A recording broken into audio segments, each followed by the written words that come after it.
America is in trouble. We've turned our backs on God, forsaken our history, and too easily succumb to tyrannical orders. Our problem seems overwhelming, but the solution is simple. It's time we return to the Lord in strict adherence to the Constitution of the United States.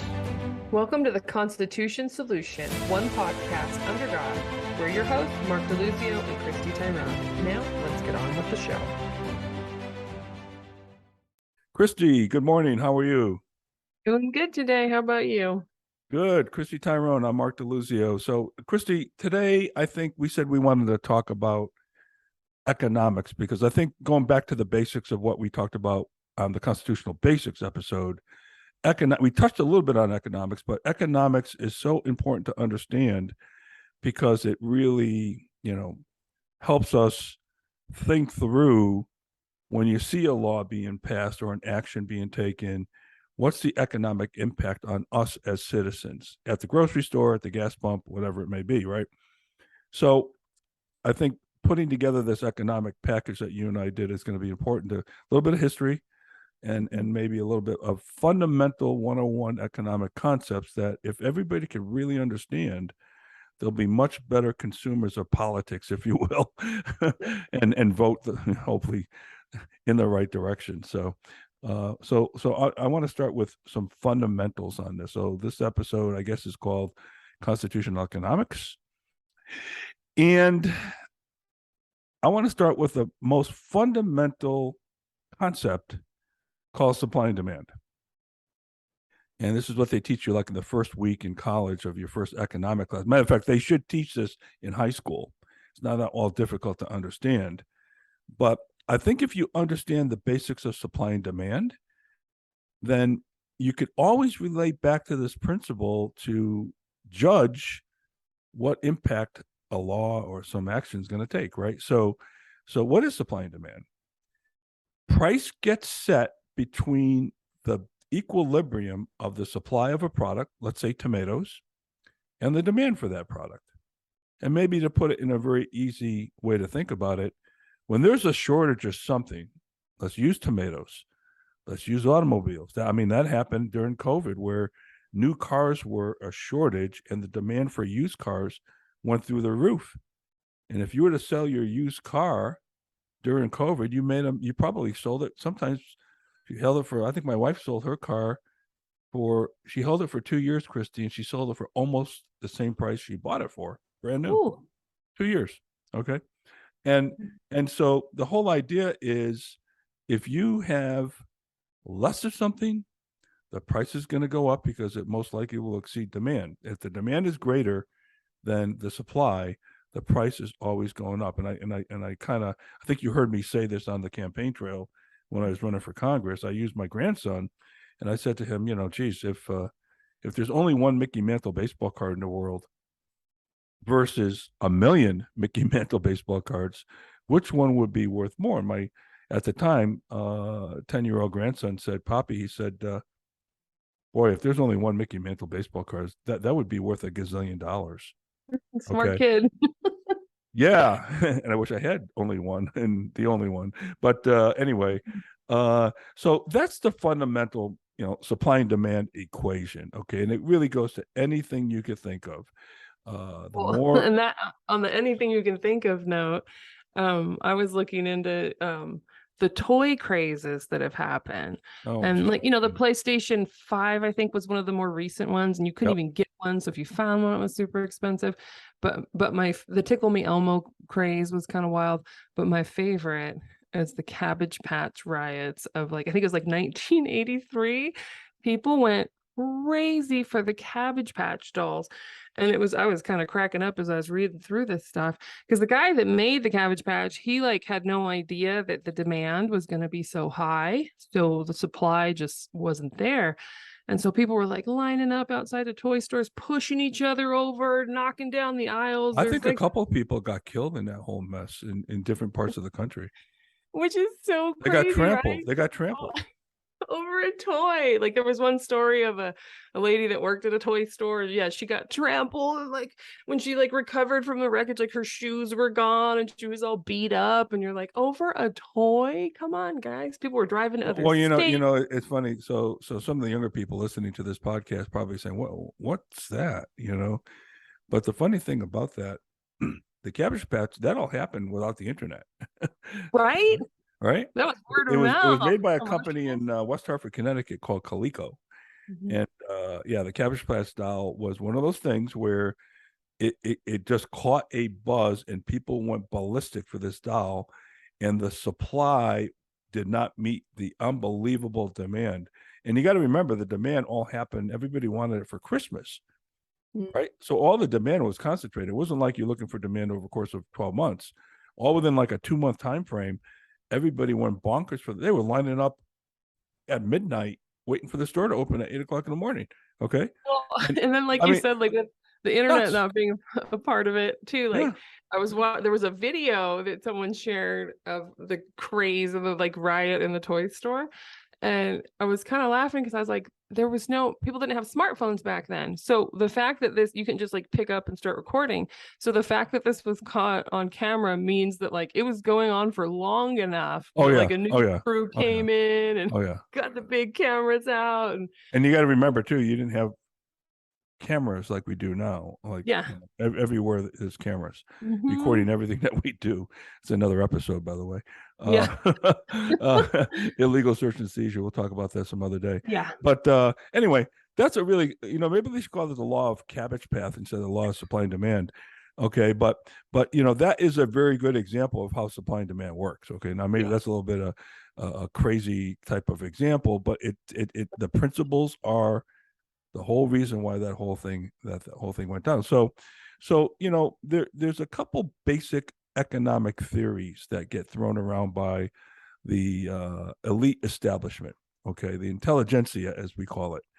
And one of them is something called Keynesian economics. Now, John Maynard Keynes was an economist, and his philosophy was that government spending could boost demand. In other words, when they actually spend money, because there's a great demand for whatever they spend it on, it will boost. Well, I put it this way: their spending will boost demand, and it will stimulate the economy. Is his philosophy. And I've had arguments with PhDs in economics who were Keynesian economists who believed in the Keynesian theory that government spending will boost the economy. And so I just asked a very fundamental question: where does the government get its money from?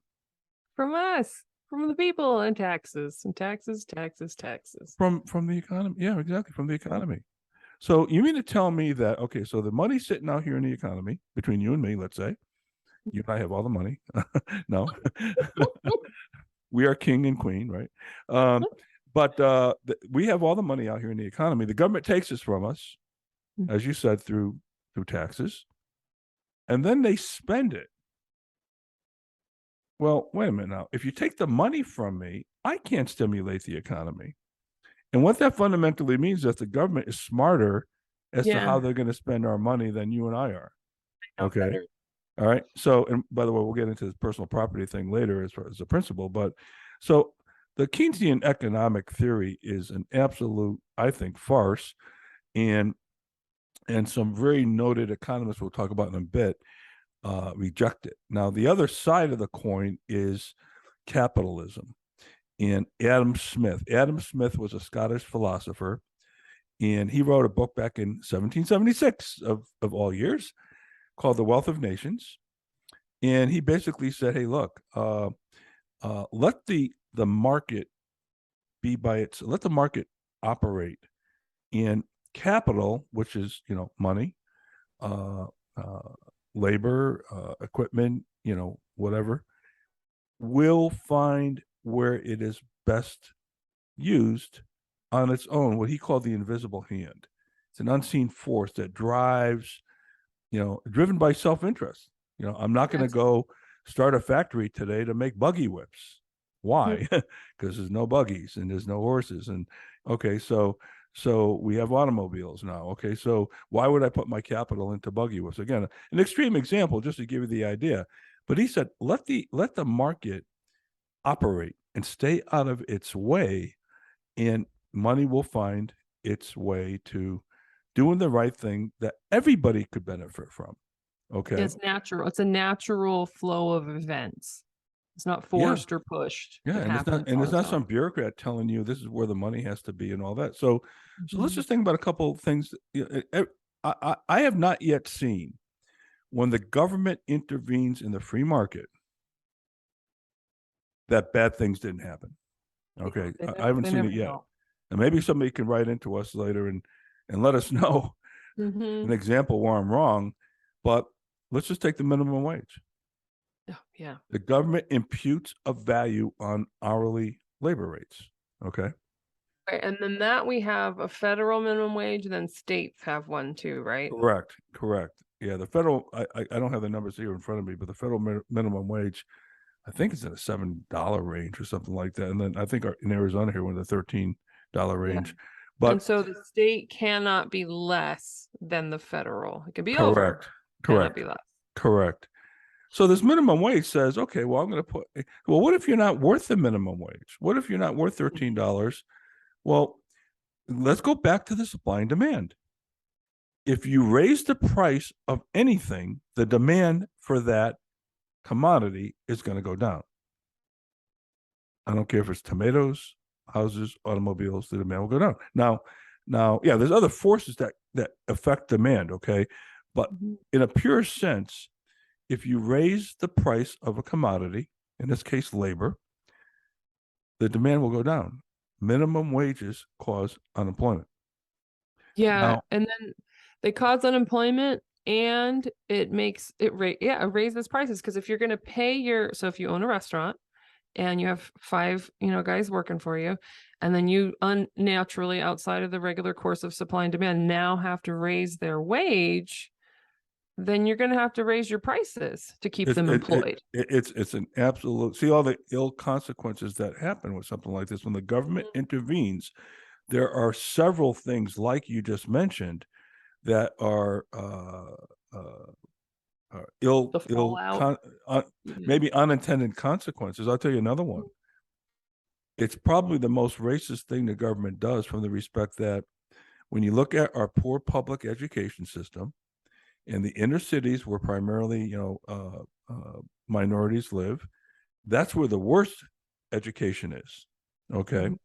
So now let's just say I've got a black and a white kid. Let's say a white kid goes to Glastonbury, Connecticut, where we came from, which supposedly is one of the better school systems in the country. And you get some kid that just came out of the Bronx, but he's a black kid, and he's absolutely not educated. Okay. And by the way, Hartford, Connecticut, my wife taught kids at college, and they couldn't even do percentages, but they got out of high school. Okay. So now the employer's got a black guy and a white guy in front of him. He only got one job, and he's got to pay him $14 an hour. Who's he going to hire? He's not going to not hire the black kid because he's black. He's not going to hire him because he didn't have the skills. Okay, so then they'll turn it into a race thing, but he'll be called a racist because of that. You see how these things have ill consequences. So matter of fact, Thomas Sowell talks about this, who's one of the better economists out there today. Matter of fact, we'll talk about him in a minute. I'll give you one other example: price controls. When the government says, okay, well, we're going to put a cap on, I'm going to make this up because I don't have specific examples, but there are out there. Let's say farmers, they say, okay, well, we're gonna put a cap on a bushel of corn. You can only charge so much for a bushel of corn. The farmer says, well, screw you, I'm gonna make soybeans. All of a sudden there's a lack of corn, and there's a drought of corn in the market. Okay. Yeah, when people wanted it and he was willing to make it and everything was working out just fine, but if he can't make enough money to grow more, why would he grow more? Why would he do any at all? I'll give you one other example. Okay. And by the way, this also goes back to the supply and demand curve, right? When the government puts mandates on or laws, I should say, that you can't hoard during a hurricane. In other words, if batteries go for $10 a pack, you can't charge $40 a pack. Okay. All right. So what does that do? There's a rush to the Walmarts of the world and all the places that sell batteries. If you're going in and there's a hurricane at $10 a pack, are you only going to buy one pack? You probably buy six, saying, "Hey, I ain't running out, man." Because then all of a sudden you start seeing the shelves in these stores barren. Why? It promotes hoarding almost. You're like, oh, because I can get more of these. Exactly, we did not let the price regulate the supply and demand. Now, if that pack of batteries went up to $25, and I really need, I might only buy one pack, not 5 packs, okay? Because it would have cost me a lot of money. Now there's packs left on the shelf for you, Christy, when you come in. Okay, yeah, you're gonna have to pay $25, but the ill-intended consequences here of these price controls, and when the government gets, and by the way, we could talk about this with healthcare, we could talk about this with a lot of different things. Okay, so anyway, I'll just take you back to the fact that let the market, don't regulate the market the way it's been regulated. That's what President Trump was trying to do. Take a lot of the regulations out, because we pay for those regulations, by the way, in a lot of different ways. And so, again, going back to that fundamental supply and demand curve. Now, the guys that really, the three most notable, in my opinion, my favorite economists, 2 of them are gone now, unfortunately, who really were, promoters of Adam Smith and what he's known as the father of economics, Adam Smith, was Milton Friedman and Thomas Sowell, who's still living. Thomas Sowell's in his 90s, and Walter E. Williams, who died recently, a couple of years ago. So these 3 people here, if you get a chance to pull up their YouTube videos, Milton Friedman, Thomas Sowell, and Walter E. Williams. And Thomas Sowell gets into a lot of other areas, Christy, like slavery and reparations and all kinds of other things that we'll bringing his name back into future episodes, because he's an unbelievable thinker. And by the way, he was a Marxist when he was in college. Oh, that's wild. That's so. He and must an have grown interviewer up, said, huh? well, now he's one of the most conservative economists out there today, a big capitalist. They said, they asked him, he said, well, on an interview, they asked Thomas Sowell, well, why did you change from Marxism to being this big conservative? He had a one-word answer. It was called facts. Facts will do it. Change your course. So the founders had this vision about a less intrusive government, and they fought about that. I think we talked about that last time, but they fought about a less intrusive government with states' rights, which is what the 10th Amendment's all about. They did not want large, powerful government with centralized control, right?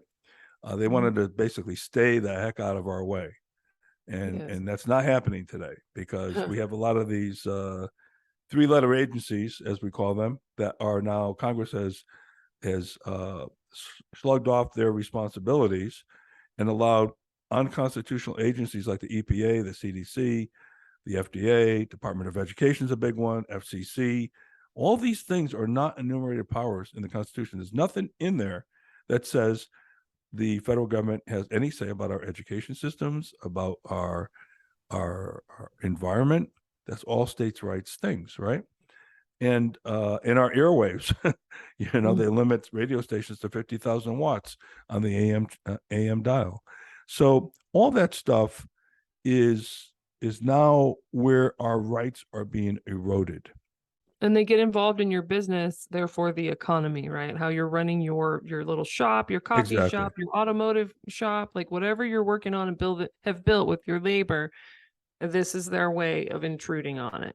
I was on a board of directors for 11 years for a public company, a New York Stock Exchange company. Okay, and I'll give you one little this is one little example. Okay, because it's a lot bigger than this.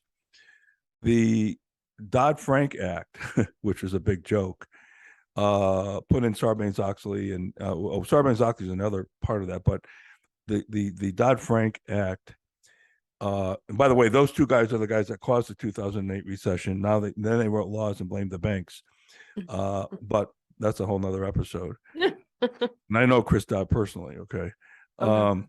But Barney Frank and Chris Dodd wrote the Dodd-Frank Act, and part of the provisions of that we had to come up with a number that said what what ratio is the CEO's pay to your average pay in the company? Okay. Sounds simple, right? Really? For a multinational company, what wage rates do you use? What exchange rates do you use? Do you include part-timers? Do you include bonuses, long-term compensation, short-term compensation? I mean, there's so many. It actually costs us $300,000 of outside accounting fees. Okay. Not counting the cost inside to come up with this one number that's set in a 90-page proxy. Okay. Okay. That's the kind of thing I'm talking about. Okay. Yeah. And if you screw that up, and if you don't have any kind of, and by the way, they don't give you any guidelines, but when they come auditing you as to how you got that number, if you don't have it well thought out, and then some 25-year-old accountant that couldn't work for some of the bigger agencies starts asking dumb questions and says, well, why didn't you include this? And how did you factor in exchange rate? And there's no law on this, right? That's what happens. And then they start putting sanctions and fines. And that's what these people do. Okay. So anyway. Well, and I just want to add a little note here about just looking at our history, American history, pre-revolution. And everybody kind of knows that like they're upset about taxes and overtaxation, taxation without representation, all that. But there was also a lot going on with the free market and trade, limits on trade. The king was very control. For a while, they didn't really care, and they kind of went on laissez-faire, like kind of pretended these things weren't happening. But the colonists were trying to trade with other colonies and other, countries, and they wanted stuff, and then they had stuff, and the king was really blocking their free market, and so a lot of them, the colonists, ended up smuggling to get around this stuff. We could do a whole show on that. But that's all part of too what led our founders to be more steadfast in how we're going to get out of the way, how we're going to get out of the way and let the people do their work, because that is one of the many things that inspired the America's birth. Oh yeah, you're right. You're right. Like the monarchies back then, let's say the English crown not only control the government, these monarchies would control the churches as well. Which is one of the reasons of the First Amendment, which we'll have a whole show on that someday, because there's so many misnomers about the separation of church and state, which is not in the Constitution at all. And just like abortion, a right to have an abortion was never in the Constitution and never got put in the Constitution. But anyway, the difference between the monarchy and the free market, they want to move to a free market because they knew that economic prosperity is directly tied to freedom. Yes. Okay. And so a monarchy did not allow that. They made all the rules, right? And this is where you had the whole, as you said, you and I talked about the Stamp Act and the Boston Tea Party and the taxation without representation and all that kind of stuff, right? So that's what we wanted to do, is move away from that. Now, I want to take us back again to the supply and demand curve. And I want to talk about the fact that the money supply today that's out there, the amount of currency, of U.S. currency that's in the market today, and there's different types of currencies, M1, M12, and all. I'm not going to think about money out there in the market today. It's sitting in your bank account. A lot of it's electronic, by the way. It doesn't mean it's really hard currency, but back then when they wrote the Constitution, it was. Matter of fact, it's interesting because the Constitution says that Congress has the right to coin money, not to print money. Okay, but that's another subject for another day. So when you think about all the money that's in circulation right now, U.S. currency all around the world, our money supply, okay, our U.S. money supply,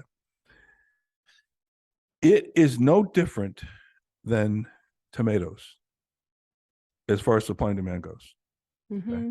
It is no different than automobiles, Mickey Mantle baseball cards.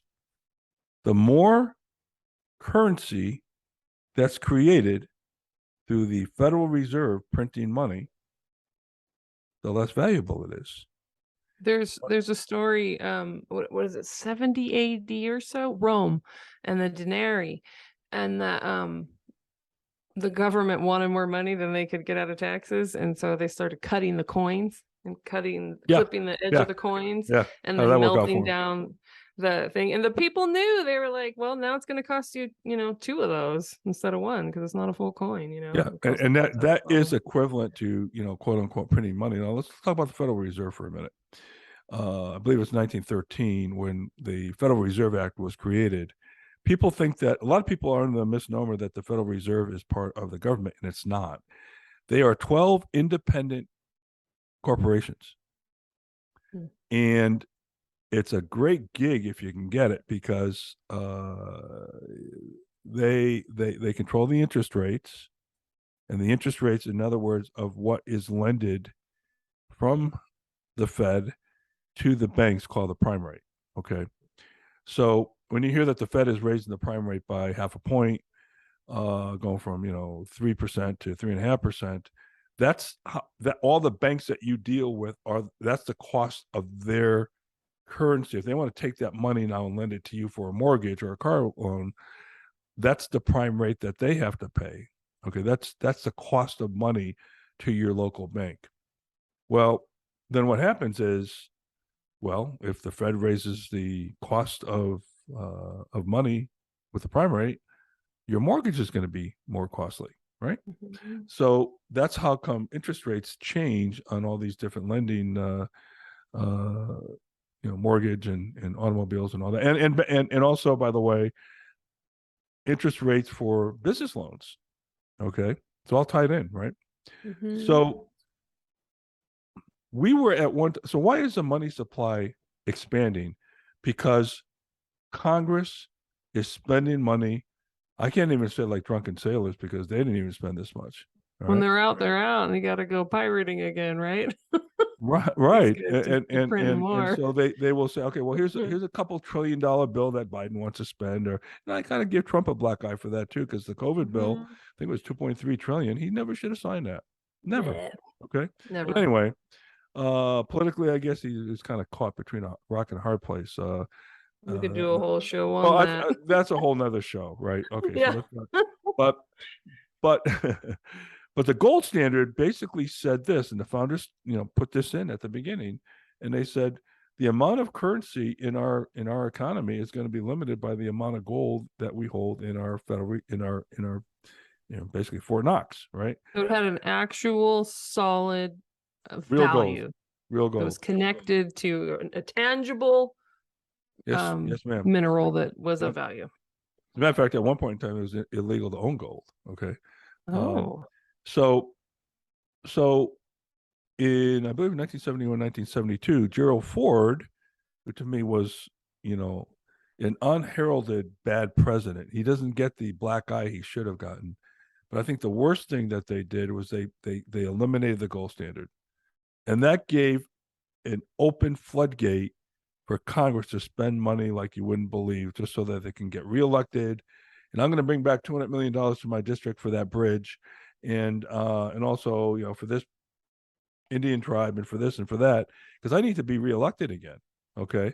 And so all of a sudden, before you know it, and if you ever sit down and wonder why things are so expensive, let me just give you the definition of inflation. The definition of inflation is when the money supply inflates. It's not because your prices went up at the grocery store. It's because, that's a result of an expanded money supply. Because think about it. As I said earlier, in the supply and demand curve, the more you have of anything, the less valuable it is. Mm-hmm. Again, if I have a million Mickey Mantle baseball cards, they're less valuable card by card than if there was only one, okay? Or 10, right? So that's why you see these crazy prices at auctions to say, hey, there's a Babe Ruth card that was printed backwards and only 2 got produced, and and all of a sudden it goes for $3 million. A card goes for $3 million, right? So money's no different. The more there is of money, the less valuable it is. So if you have $10,000 in your bank account, and you have a 10% inflation rate, a year later, even though your bank account will still may say $10,000, it's only worth 9 in purchasing power. That's inflation. Okay. Yeah. Because when you go to the store, the prices are going to be inflated, everything else being equal, 10%. Okay. That's like the way to rob everybody without But think thinking that about the supply and demand. See, a lot of people have trouble thinking about money like they would tomatoes or baseball cards, okay, or cars, all right? They have trouble thinking about money because it's an invisible, and it's kind of maybe threatening to think about there even is a money supply. I mean, how many people it represents the value, right? So you don't think about it being the value itself, especially when we have all the dollars, which, well, used to be a note that represented the gold in the whole, right? So it was it's a promissory note that says, hey, the government will back this with their gold. Yeah, exactly. Right. So now that's not the case. Yeah. So it is hard to make that connection where you realize the dollar itself, the money itself should be, it's just like another supply and demand item. So bottom line is, we need to get back onto the gold standard, okay, and limit the power because, and if you ever wonder why, if you live long enough, if you're lived in the 70s, let's say, and you can't figure out why, for example, well, even gasoline for that matter, was 59 cents, and now it's in the $6 range or wherever you live. This is the reason why prices gone up so high, okay, because of the gold standard and the printing of money. All right, fantasy money. Yeah, well, it is. It's funny money because I believe I have to get this number, but I think our money supply is north of 20 trillion. Okay, so it's big. There's a lot of money there. Okay, and so where we used to sit like in the low 4 and 5 trillion. Okay, so this is what we're talking about. Why things have gone up so high. And by the way, I'm not going to spend a lot of time on it, but the consumer price index, which is supposed to rep the inflation rate, is a real joke in terms of how they calculate it. I don't want to take a lot of time right now. Maybe we'll do a whole show on it. But the CPI is so misleading when they tell you it's 9% inflation, but you're not seeing 9% at the stores. Okay, you're seeing 20%. It's because how they calculate it, right? And there's a lot of tricks that are used to make that number look good, just like our unemployment rate as well. So, again, those are subjects for another day. But bottom line is, inflation is the cruelest tax because it affects everybody. It's the cruelest tax, especially for the lower income. Yes. Upper income can maybe weather the storm to a degree, but your lower income people cannot. All right.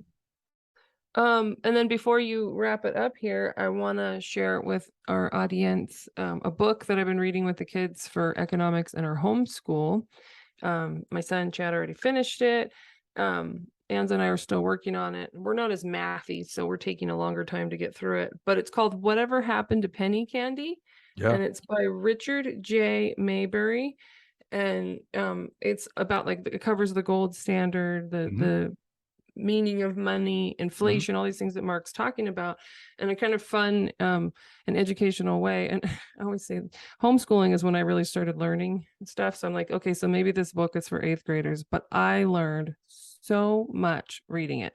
And so if any of this stuff is, new, or you have more questions, or you want to just learn more about constitutional economics, then that is a great book to dig into. Chrissy, I wish they would teach that book in the 8th grade, And I wish they would teach it in college. Okay.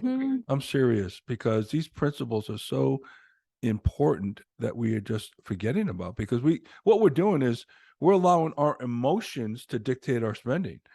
Oh, I think we should put money over here for this, and I think we should spend money on that. And what about this?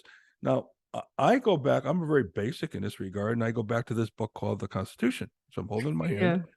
And I said, well, what if it's not part of the enumerated powers of Congress, because Congress controls the purse. And we're going to do an episode on the federal budget, and we're going to start talking about the percentage of spending in the federal budget that is unconstitutional. Okay. And by the way, translate that into your taxes as we're getting into April here, and everybody's going to be doing their taxes. And I'm sure there'll be some people out there elated that they're getting money back. That's not a good thing to be elated about, because you gave an interest-free loan to the government, which, by the way, is after inflation dollars. So if you gave them $1,000 back a year ago, it's not worth that today. And you're going to get it back, but you gave them free money to, if you want to lend money, lend it to me, and I'll take care of your taxes, There you go. But so that's what I'm trying to say here is that not only are you being affected based on the purchasing power of the dollars you are allowed to keep, you are being affected by unbelievable taxation that, people sometimes, I remember they complained about ATM fees. I was like, really? You're getting taxed 40% by the government, and that's not counting the state that you live in. Like California is now up to what, 13%, 14, whatever it is. It's like, so much. And that's your biggest beef, an ATM fee? Okay, really? $1 here, $2 there? Give me a break. Okay, so anyway, I think really we have to hold back our oath to the Constitution. Now, this is a tough road to haul because, as Rush Limbaugh said, it's hard to beat Santa Claus. When you give money to, taking money from one person, we taught this in the basics, right? If I take money from you and give it to somebody else as a government, I, the government, have control over both of you. I own you both. Yeah. Okay. And now I got to, get elected by saying, well, we're not going to spend that money on you anymore. You're not going to get these hard benefits. Campaign to run. We're not going to take money from Christy and give it to Charlie. Okay. We're not doing that anymore. And especially when so many people are so detached from how basic economics works. Exactly. Or in the Constitution, right? I mean, yes. Which are constitutional economics. Yeah. Well, and again, going back to capitalism and going back to Adam Smith, the Constitution and that concept of capitalism are intertwined. And so the people who want to go to socialism is a real joke. And I'll just give you one quick, we're going to have a whole thing on socialism and different forms of government. But I'll recall my wife as a school teacher said to her class, which was in Connecticut, everybody here is going to get a C. Some kids were elated. Other kids, I'm not going to make Harvard and I'm not going to make the honor roll and all this. And no, that's socialism, guys. Everybody gets the same thing. No matter what you put into it, you get the same thing. Okay. Where's the incentive? Where's the incentive? Yeah. She actually got in trouble. She got called on the carpet for that, but unbelievably so. Well, it's Connecticut, right? Hey, good job, Diane. I applaud her for that. I hope those kids remember that lesson to this day. So I guess every decision that you see and how they're spending your money, I would just demand of you that you ask this question: is it constitutional? Okay. I think there's more to say on economics, but I think if you can understand those basics, Christy, if people can understand those basics, I think we're going to be in a lot better shape as a country than not, right? So that's right. Okay. Well, thank you for listening. We'll see you next time. Christy, I don't know if you have any Cabbage Patch dolls in your closet, but if you do, guard them with your life, okay?